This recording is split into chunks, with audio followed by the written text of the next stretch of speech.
회개하는 하나님의 사자들 앞에 기쁨이 되느니라. 아멘. 오늘 말씀은 회개해야 하는 이유에 대한 말씀으로 같이 은혜를 나누겠습니다. 회개란 헬라어로 메타노미아라는 말로서 마음과 생각을 돌이키다라는 뜻을 가지고 있습니다. 마음과 생각을 돌이키다. 돌이켜 다시는 죄를 짓지 않고 죄의 자리에 서지 않는 것까지를 회개라고 말을 하는 것입니다. 그래서 단순히 뉘우치거나 반성만 하거나 반추하는 정도가 아니라 돌이켜 다시는 죄를 범하지 않고 새롭게 각성하고 결단하는 것을 의미한다는 것이죠.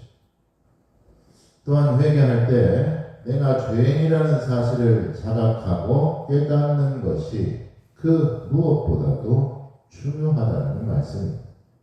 더군다나 예수님께서 내 죄를 대신해서 대속하여 주신 십자가의 은혜, 그 은혜를 깨닫는 것이 회개의 가장 큰 목적이라고 볼 수가 있죠. 하나님 앞에 모든 인간은 죄인입니다. 왜 죄인입니까? 에덴 동산에서 최초의 인류인 아담이 범죄한 것이 바로 원죄라고 하며, 또 우리가 마음으로, 생각으로, 시시각각으로, 행동으로, 생각으로 범하는 죄를 바로 자범죄라고 합니다. 원죄와 그러니까 자범죄로 나뉘게 되죠. 그런데 우리의 삶에서 딜레마 중에 하나가 뭐가 있을까요? 회개는 했는데 다시 죄를 범하게 된다면 그때는 과연 어떻게 해야 될까? 회개를 했는데 다시 죄를 범했다. 그러면 어떻게 해야 될까요? 또 다시 회개해야 됩니다. 한 번 회개했다고 해서 끝나는 것이 아니라 죄가 생각나면은 회개해야 된다는 얘기죠. 그래서 어떻게 회개하느냐가 중요하다는 것이죠. 얼마나 회개를 했느냐가 아니라 어떻게 회개를 했느냐, 어떻게 변화가 되었느냐가 중요한 것입니다. 이와 같이 우리들은 죄인임을 자각하고 깨닫는 것이 바로 회개의 출발점, 회개의 시작점이 되어야 된다는 것이죠. 돌이켜 회개하는 삶이 결국 신앙인의 삶이며 믿음의 태도인 것입니다. 앞서 말했듯이 회개란 하나님께로 돌아서는 행위가 바로 회개입니다. 돌이키는 행위. 예전에 죄악된 삶에서 예수님을 믿고 새롭게 변화된 삶으로까지 지속되어야 된다는 것입니다. 그래서 견인과 성화, 의인의 개념과 아주 밀접한 관련이 있습니다. 회개하기까지의 견인, 다시 말해서 하나님의 이끄심에 따라서, 인도하심에 따라서 우리가 살아가야 된다는 얘기고, 그리고 회개한 후에 죄인을 의인으로 여겨주신다. 칭의하신다. 평안한 삶을 살아가는 것까지가 바로 성화, 다시 말해서 거룩한 삶을 말하는 것입니다. 회개하고 나서 끝나는 것이 아니라 하나님의 이끄심과 인도하심을 우리가 기대하며 하나님 안에서 날마다 성화되는 삶을, 거룩한 삶을 살아가야 된다는 얘기입니다. 결국 거룩한 삶으로 하나님의 구별된 성도로 살아가는 것이 회개한 사람의 참된 모습이라는 사실이죠. 그래서 영국의 세계적인 명설교가 찰스 폴든 목사는 이런 말을 했어요. 우리가 어떤 때에 나는 참 죄인이다, 나는 참 나쁘다고 탄식하며 내가 악하다고 느껴질 때가 있다. 그러나 분명히 기억하십시오.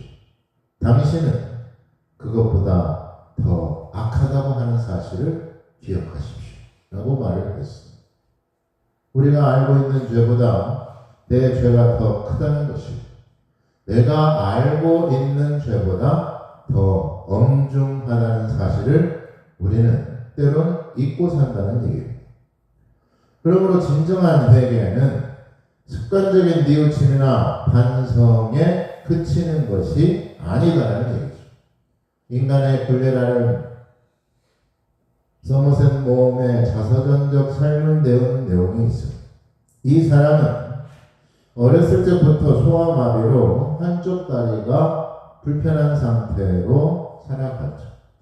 그런데다가 어머니마저 일찍 여의고 친척집에서 어린 시절을 지내 그런 학창 시절을 보내고 무척 외롭고 힘들고 열악하게 보냈습니다. 그런데 서머셋 모험 그의 어머니는 살아있을 때 항상 그 아들에게 믿음의 중요성을 강조했다는 것이죠. 그래서 그는 습관적으로 기도를 했습니다. 그러던 어느 날 그가 마음으로 결심을 하고 내 다리를 본래 모습대로 고쳐주면 하나님께서 정말 살아계심을 믿고 주님의 말씀대로 열심히 살겠다고 관습적으로 기도를 했습니다. 그리고는 다음날 아침에 분명히 다리가 정상적으로 되리라고 믿고 침대에서 일어나 두 발을 내디뎌 보았지만 그의 다리는 변하지 않고 여전히 소아마비 상태 그대로였습니다. 그래서 그는 크게 실망을 했습니다. 그리고 그 다음날 이후 기독교 믿음으로부터 떠나기로 결정을 했어요. 결국 서머셋 모험은 영국의 버트란트 러셀과 함께 영국의 지성 가운데 대표적인 회의론자, 불가지론자가 되었다는 얘기입니다. 그의 어머니 신앙을 습관처럼 쫓았으나 그는 진정으로 마음으로 회개하지 못했던 것입니다. 새롭게 거듭나지 못했다는 것이죠. 그러기에 그는 하나님의 뜻과 주권보다는 자신의 생각과 인간적인 본능으로 회개 없이 결심만으로 살았던 것입니다. 그리고는 자신이 결정한 대로 되지 않자 하나님의 결정과 뜻에 따르지 않고 하나님을 떠나게 된 것입니다. 회개는 결론적으로 하나님의 뜻에 나를 맞추는 것이고 회개한 삶을 사는 것은 하나님께로 돌아서는 것을 말합니다. 믿음과 순종으로 하나님의 뜻에 복종하는 것을 의미하는 것이죠. 회개란 자기 결정과 감정을 따르는 것이 아니라 하나님의 섭리와 결정을 따르는 것입니다. 또한 내 생각과 내 뜻을 버리고 하나님의 뜻과 생각을 따르는 것이 바로 회개한 사람의 모습이라는 얘기죠. 하나님께 돌아설 때 하나님께서 주시는 복을 받을 수가 있는 것이고 하나님의 긍휼을 얻게 되는 것입니다. 역대하 7장 14절에 내 이름으로 일컫는 내 백성이 그 악한 길을 떠나 스스로 경배하고 기도하여 내 얼굴을 구하면 내가 하늘에서 듣고 그 죄를 사하고 그 땅을 고칠지니라 라고 말씀하고 있죠. 자신을 낮추고 내 뜻을 드러내는 것이 아니라 하나님의 얼굴을 구하고 하나님의 뜻을 구하면 하나님께서 그들을 고쳐주시고 그들의 죄를 사하여 주신다는 말씀입니다. 그러므로 돌아서야 됩니다. 회개가 우리를 살리는 것입니다. 우리의 죄악을 사하여 주시고 우리를 환난과 역경에서 하나님께서 건져 주실 줄 믿으시길 바랍니다. 하나님께 돌아올 때 하나님께서는 그 사람에게 은혜를 베풀어 주시고 구해 주시고 꾸짖지 아니하신 하나님께 구하라 그리하면 주시리라 말씀하고 있죠. 에레미야서 16장 3절에 보면 그들이 듣고 혹시 각각 그 악한 길에서 돌아오리라 그리하면 내가 그들의 악행을 말미암아 그들에게 재앙을 내리려 하던 뜻을 돌이키리라 라고 말씀하고 있죠. 죄 때문에 재앙을 받을 수밖에 없고 우리의 악한 일 때문에 심판을 받을 수밖에 없는 죄인이지만 하나님께서 그들이 돌이키면 나도 돌이키리라 라고 말씀하고 있죠. 우리가 악한 생각을 버리면 하나님께서 자비 없는 심판에서 우리를 긍휼로 구원하여 주신다는 얘기예요. 죽음을 피할 수 없듯이 하나님의 공의로운 정의로운 심판을 피할 수 있는 사람은 이 세상에 아무도 없습니다. 더러운 죄로부터 깨끗하게 되는 날이 그날이 바로 회개한 날인 것입니다. 죽을 운명에서 영생을 얻을 운명이 바뀐 날이 바로 회개하여 새롭게 거듭난 날이라는 것이죠. 사도행전 3장 19절에 그러므로 너희가 회개하고 돌이켜 너희 죄 없이 함을 받으라. 이같이 하면 새롭게 되는 날이 주 앞으로부터 이를 것이다. 매일 관습에 얽매여 어제와 같은 날이 아니라 날마다 새로운 날이 된다는 것입니다. 죄를 습관적으로 답습하는 날이 아니라 새롭게 되는 날을 경험하게 된다는 것이죠. 새롭게 된 자신의 모습을 발견하게 되는 것입니다. 그날이 아니라는 얘기죠. 항상 새로운 날이 되는 것이고 지금까지와는 다른 날이 된다는 것입니다. 회개한 인생은 그러므로 하나님께 감사와 찬양의 일상이 될 것이고 하루하루가 구원의 기쁨과 감격으로 살아가게 되는 줄 믿으시기 바랍니다. 그런데 심각한 문제가 하나 있습니다. 그것은 뭐냐면 회개를 한다고 했는데 어두운 마음과 또 불안과 염려와 세상의 걱정과 근심으로 살아가고 있다면 그 사람은 사실상 회개한 것이라고 볼 수 없습니다. 회개한 것이 아니라 습관적인 반성이나 후회를 한 것에 불과하다는 말씀입니다. 바보는 항상 결심만 한다는 말처럼 회개한 것이 아니라 그 사람은 그냥 결심만 한 것뿐이라는 얘기입니다. 회개는 믿음의 결단을 촉구합니다.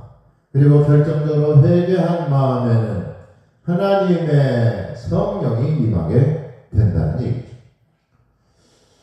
어느 목사님이 할아버지 추도 예배를 드렸다고 해요.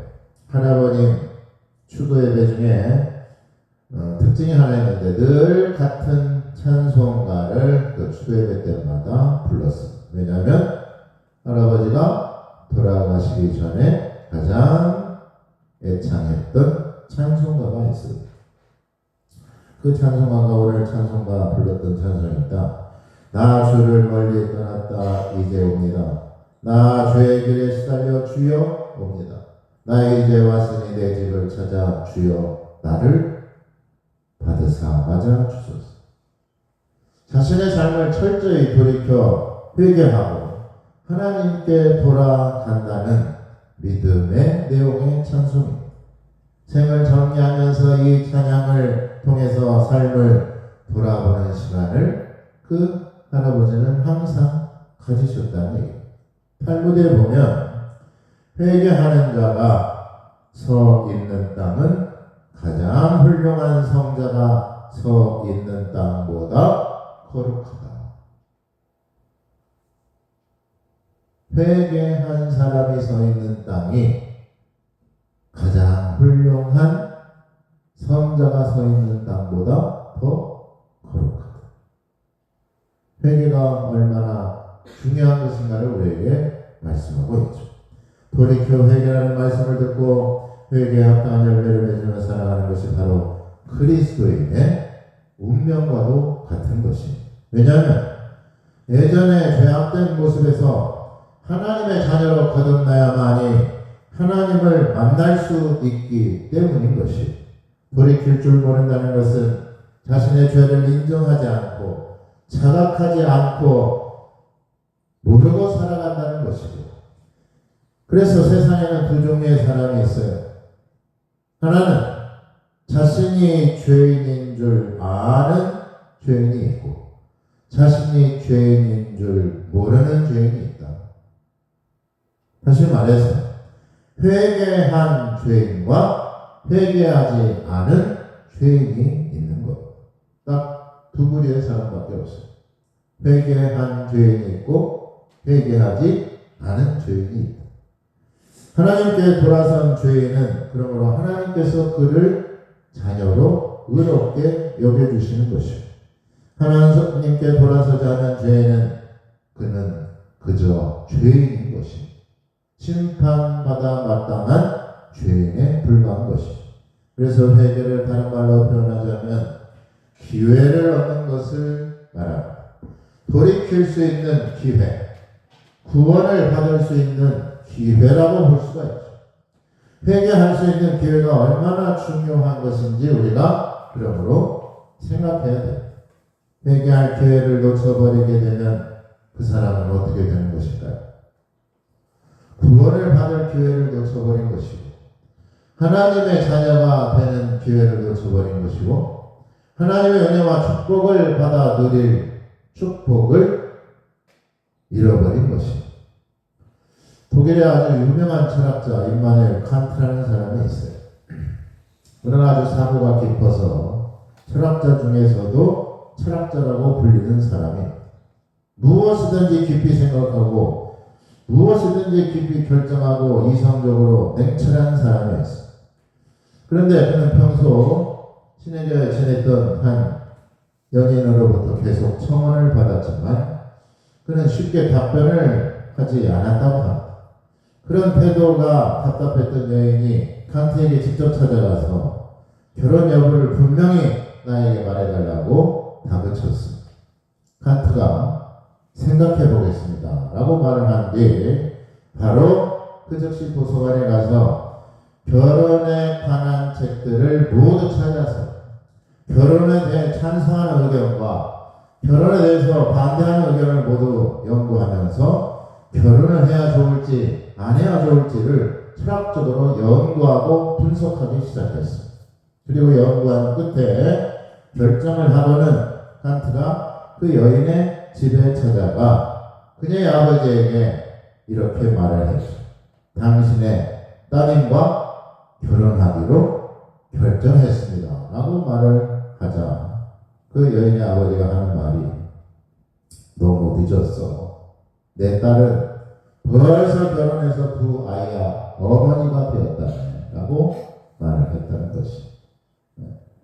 얼마나 생각을 오래 하고 연구를 했기에 벌써 다른 사람한테 결혼해가지고 애가 둘이나 되었다는 거예요. 기회를 놓쳐버린 것이죠. 회개할 기회를 놓치면 어떻게 될까요? 철학자든 과학자든 회개는 그러므로 이론이나 논리로 되는 것이 아닙니다. 우리가 살아가는데 죽고 사는 문제가 있다면 그게 뭔 문제일까? 죄의 문제와 죽음에 관한 문제. 회개할 기회를 얻지 못하는 것은 곧 영원한 생명을 얻지 못하는 것을 의미하는 것이기 때문에 그렇습니다. 구원을 얻지 못한다는 얘기죠.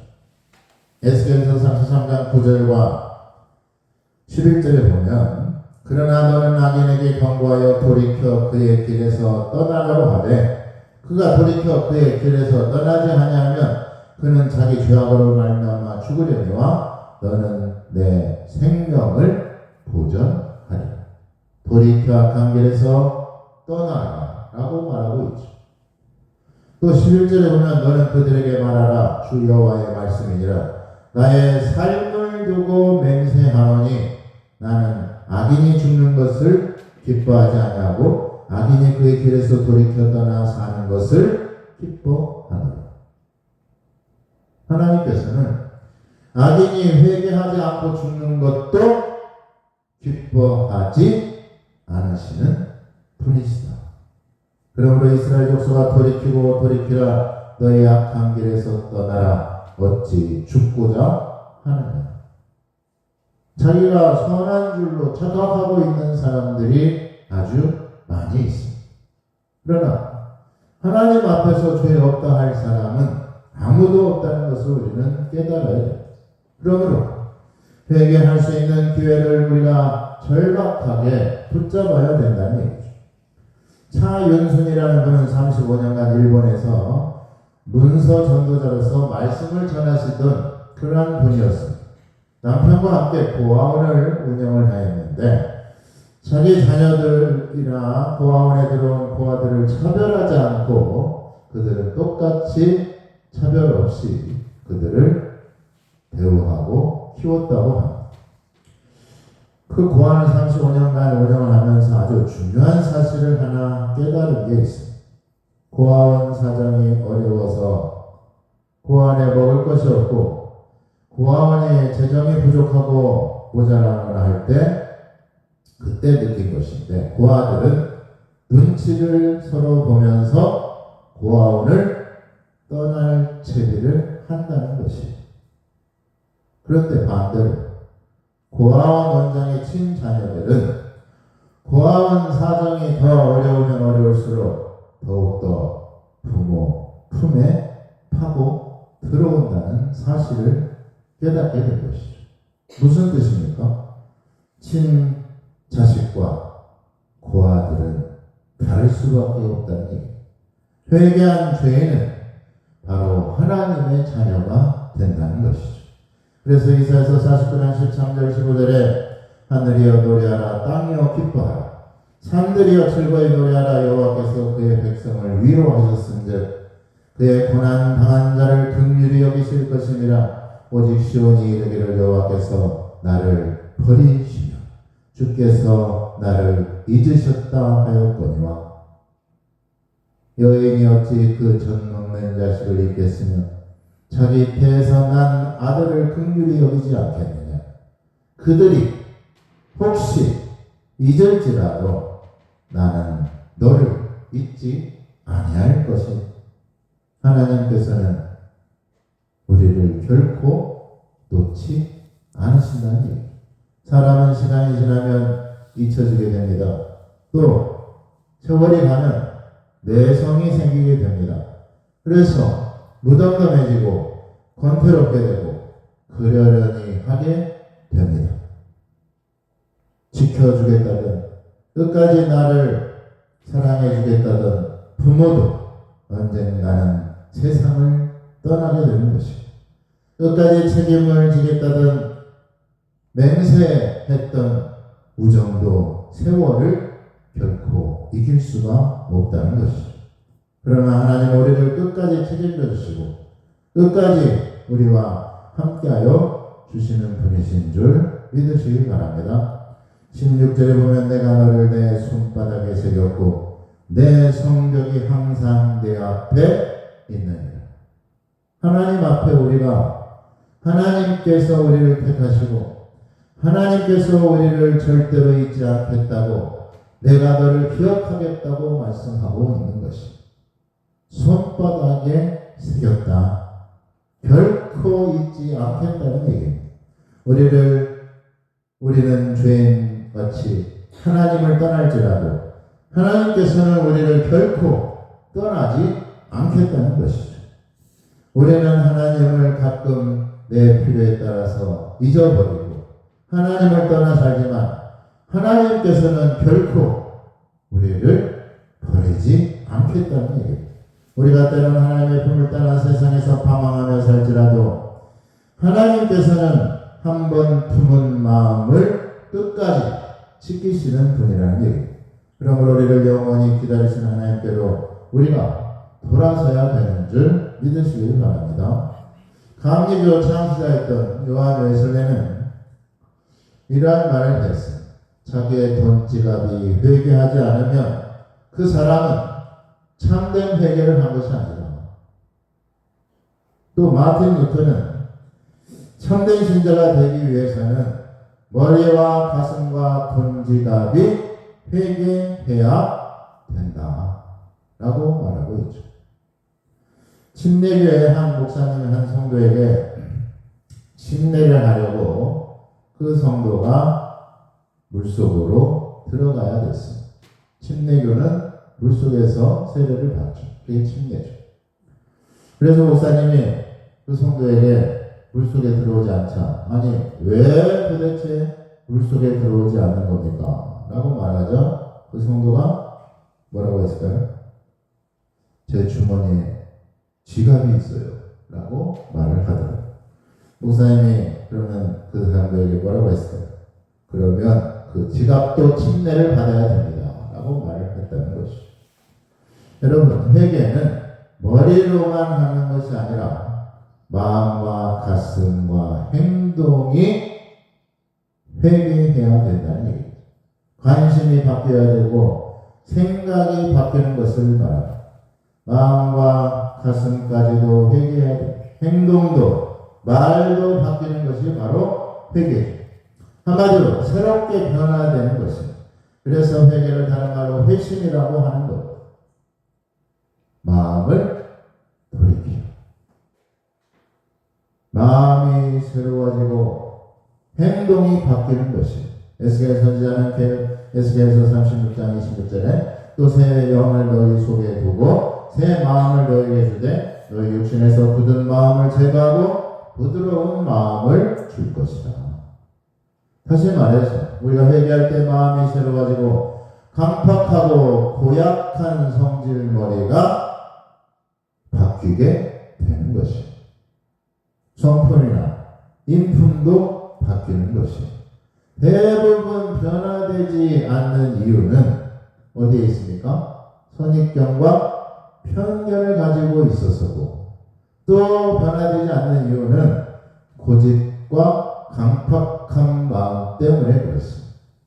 회개할 때 회개의 영이 임하게 되는 것입니다. 그러므로 우리가 회개할 기회를 얻기 위해서는 영적으로 우리가 항상 깨어 있어야 되며 쉬지 않고 우리가 기도해야 되는 줄 믿으시길 바랍니다. 마가복음 2장에 보면 예수님께서 새 포도주는 새 부대에 넣어야 된다는 말씀을 하고 계시죠.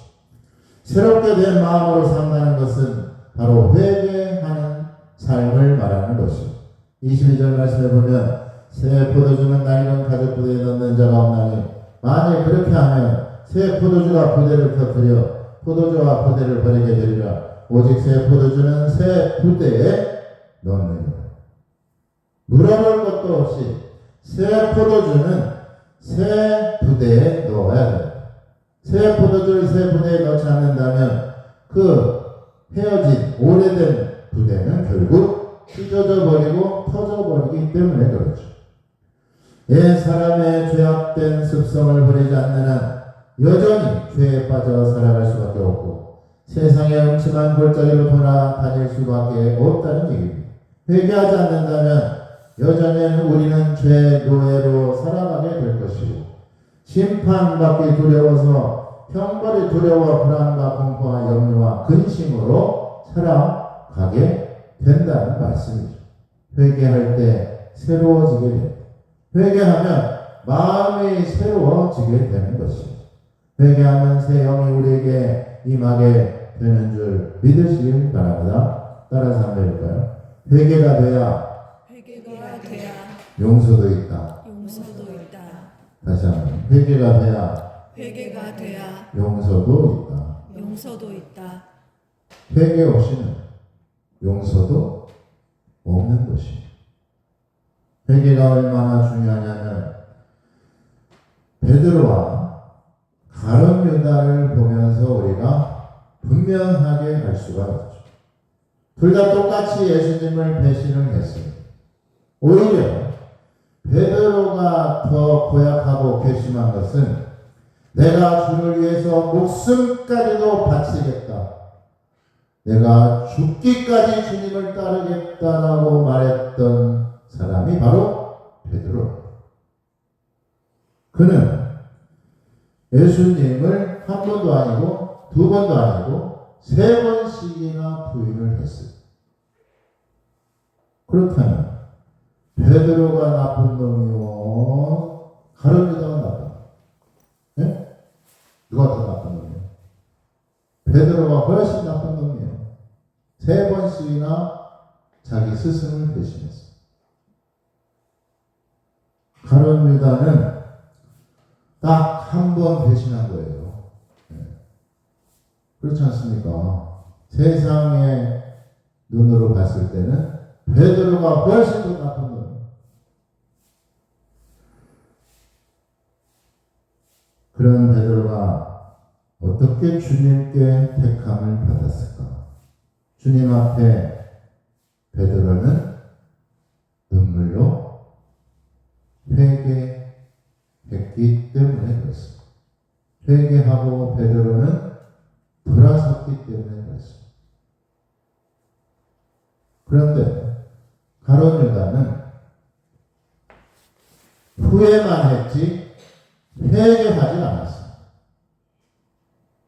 자기 스승을 판 것을 후회만 했어요. 주님께로 돌아서지 않았어요. 여러분, 회개가 그만큼 중요한 거예요. 오히려 가룟 유다는 자신의 죄책감에 자기 자신을 사지에 몰아넣고 결국 스스로 자신의 결정대로 목숨을 끊고 말았습니다. 하나님의 결정대로 살아간 것이 아니라 자기 마음의 결정에 따라서 결국 죽고 말았다는 사실. 죄사함 받을 기회를 놓쳐버린다면 구원을 받을 수가 없는 것입니다. 오늘 주님께서 말씀하십니다. 죄인한 사람의 회개하면 하나님께서 더할 날이 없이 이 세상의 그 어떠한 기쁨보다도 더 비교할 수 없을 만큼 기뻐하십니다. 하나님께서 가장 기뻐하시는 것은 무엇일까? 그 사람이 흠 없고 아주 깨끗하고 선하고 도덕적으로 살았던 사람이어서가 아니라 하나님 앞에 자기 자신을 회개하고 돌아선 자였기 때문이라는 것을 우리가 깨달아야 된다는 얘기예요. 우리가 아무리 세상에서 선하고 세상에서 아무리 남들이 나를 칭송한다 하더라도 회개 없는 삶은 아무 의미가 없습니다. 회개하는 삶을 통하여서 하나님께서 그 영혼에 축복하시고 그 영혼을 살리시는 줄 믿으시기를 주님의 이름으로 축원합니다. 기도하겠습니다.